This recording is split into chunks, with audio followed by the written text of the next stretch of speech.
Тогда слово для выступления предоставляется обращающейся стороне. Кто из вас первым будет выступать? Марат Бакаевич, да, Султан Алиев? Пожалуйста, вам. Да,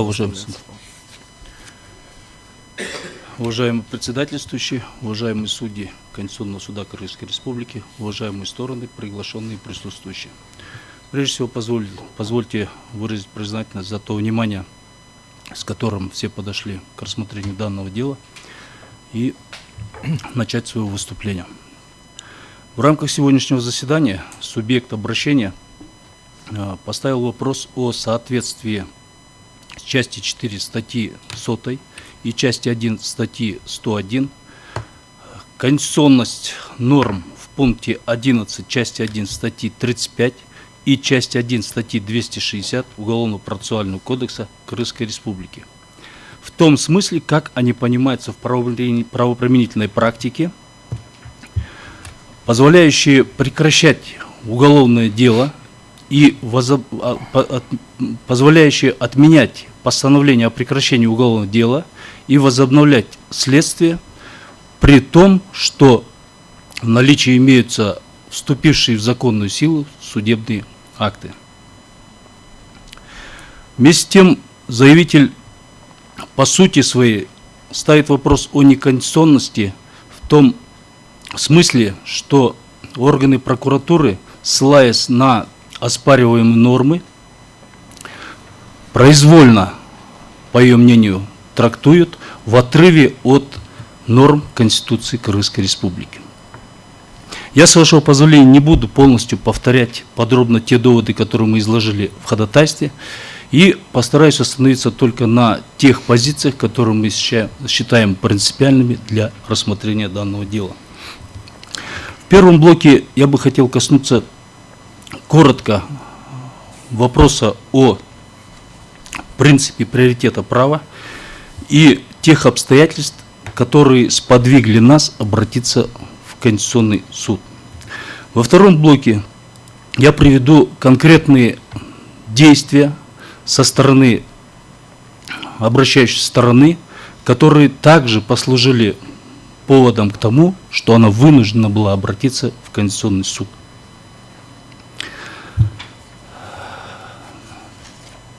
Если позволите, я начну с первого блока. Но это прописанные истины, как известно, что Конституция Кыргызской Республики имеет высшую юридическую силу и прямое действие, которое закреплено в статье 6 Конституции Кыргызской Республики. Но, безусловно, Конституция не может регулировать все тонкости правоотношений, и поэтому в самой Конституции заложены только основные принципы устройства государства, права, обязанности граждан и так далее. Тем не менее, в законе о нормативных правовых актах, в статье 6, также закреплена норма, согласно которой есть перечень по иерархии, по силе законов. Часть 2 статьи 6 этого же закона закрепляет норму, согласно которой нижестоящие по юридической силе нормативные правовые акты не должны противоречить нормативным правовым актам, которые по иерархии стоят выше. При этом хотелось бы вскользь сказать о том, что вся система на постсоветском пространстве построена с точки зрения пандектного права. То есть все нормы делятся практически на общие и специальные. И каждая последующая специальная норма, не противоречия общей норме, она является приоритетной. В связи с этим в нашем конкретном случае возникли такие обстоятельства, которые вынудили обращающуюся сторону обратиться в Конституционный суд. Что же побудило ее к этому обращению? Дело в том, что в 2012 году было возбуждено уголовное дело в отношении обращающей стороны, и в ходе расследования многочисленно прекращались уголовные дела и вновь возобновлялись. В одном из таких случаев в 2016 году постановление следователя о прекращении уголовного дела стало предметом рассмотрения в судебных инстанциях. Все 3 судебные инстанции вынесли решение о том, что постановление следователя о прекращении уголовного дела следователя Мусаева вынесено в соответствии с Уголовно-процессуальным кодексом.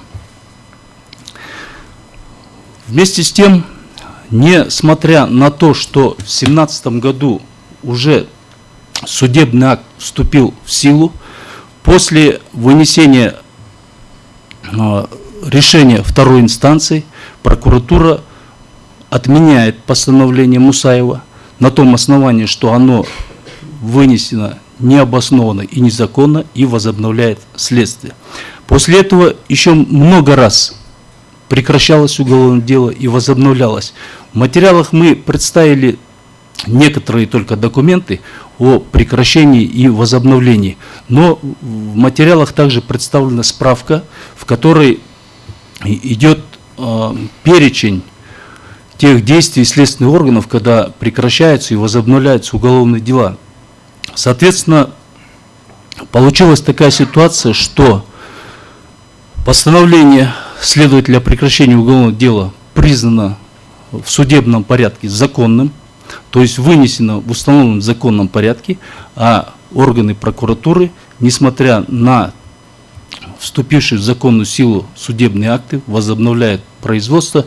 И сейчас на протяжении 13 уже практически лет это уголовное дело продолжается. Мы дошли до Верховного суда, оно было отменено, спущено опять на первую инстанцию. Уже более года идет рассмотрение в первой инстанции, и мы еще не закончили, даже в первой инстанции. И это нарушение происходило не только после решения второй инстанции. Несмотря на то, что уже Верховный суд поставил точку, даже после этого еще несколько раз прекращается данное уголовное дело, и оно вновь возобновляется. Таким образом, мы считаем, что бесконечные, необоснованные прекращения и снова возобновление уголовных дел, они в первую очередь нарушают права граждан, закрепленные в 61 статье Конституции Кыргызской Республики, права на судебную защиту, но мы в своем ходатайстве указали те конкретные нормы, которые мы считаем непосредственно нарушаются. Это часть 4 статьи 100 и часть 1 статьи 101. Кажущаяся иллюзия в том, что это вроде бы относится к правоприменительной практике, но сейчас я начну излагать второй блок наших доводов, и станет понятно, что это все-таки вышло за рамки правоприменительной практики. Дело в том, что обращающая сторона пыталась многочисленно, делались обращения и в Генеральную прокуратуру, и в адрес президента Кыргызской Республики, и непосредственно в суд, который вынес первое решение, в Первомайский суд города Бишкек, и везде получали ответы о том, что следственные органы действовали законно и обоснованно. И все эти ответы, которые у нас имеются на руках, датируются 2018 годом, к тому времени, когда уже давно были вынесены эти судебные акты, и они давно уже вступили в законную силу, которые узаконивают постановление следователя. И тем не менее, мы на руках имеем сейчас 3 ответа, поступившие от заместителя прокурора города Бишкек Альчиева, заместителя прокурора города Бишкек Бектурганова, о том, что эти действия следственных органов законны и обоснованы. С вашего позволения, после выступления я предоставлю суду оригиналы этих документов и сторонам, в которых прослеживается ответ прокуратуры. Кроме того, ссылаясь на Уголовно-процессуальный кодекс, который гласит о том, что контроль за решением судебного акта возлагается на суд, вынесший решение. Мы дважды обращались в Первомайский суд города Бишкек. Мы дважды обращались, один наш запрос остался без ответа, а второй ответ был просто отпиской.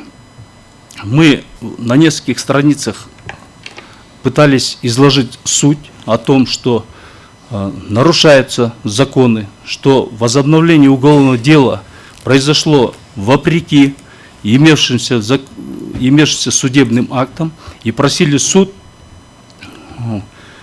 проконтролировать исполнение решения суда, но получили ответ странный, на наш взгляд, о том, что в этом коротком ответе констатируется, что да, действительно, постановление следователя было рассмотрено Первомайским судом.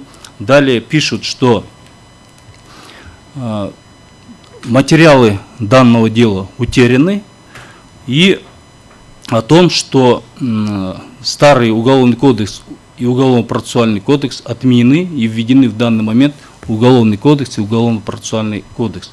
То есть сложилось такое впечатление, что даже не хотели серьезно обратиться к нашему заявлению и даже не поняли о том, о чем мы просили.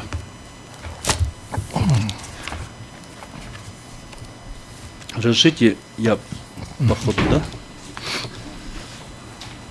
Обращающимся сторонам и суду, да? И вот это ответы прокуратуры.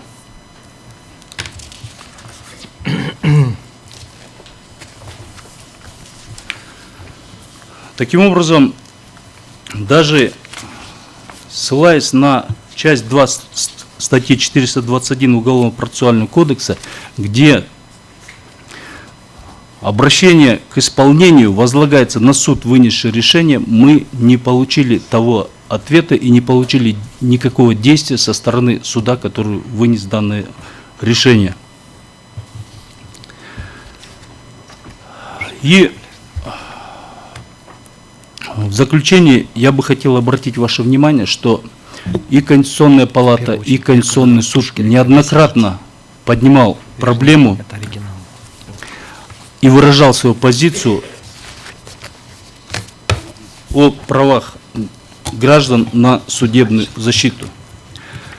Это было отражено и в решении от 1 ноября 2018 года, это было отражено и 24 января 2018 года, 16 сентября 2020 года и, казалось бы, совсем недавно, 15 июня 2022 года.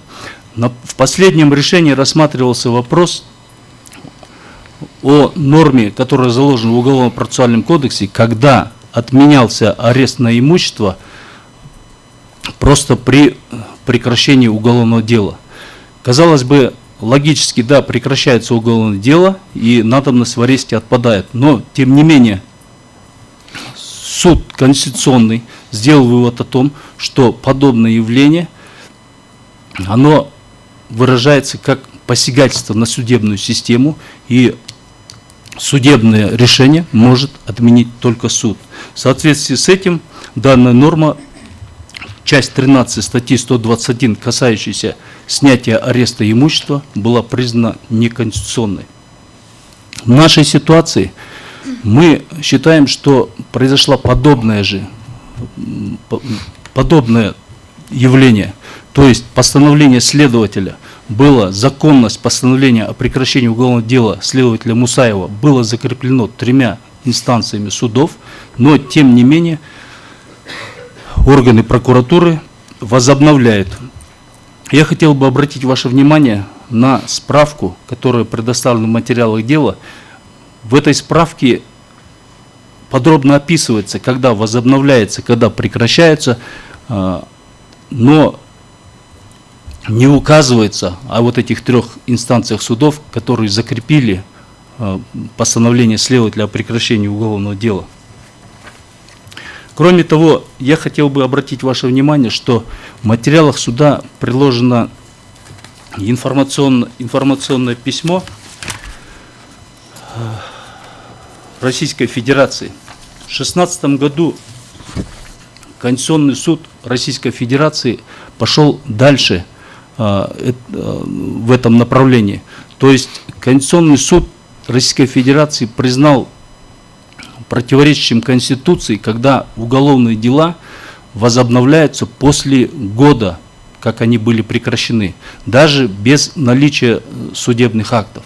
Все уголовные дела, которые прокуратура намеревается возобновлять в Российской Федерации после года, они все возобновляются только через судебные акты.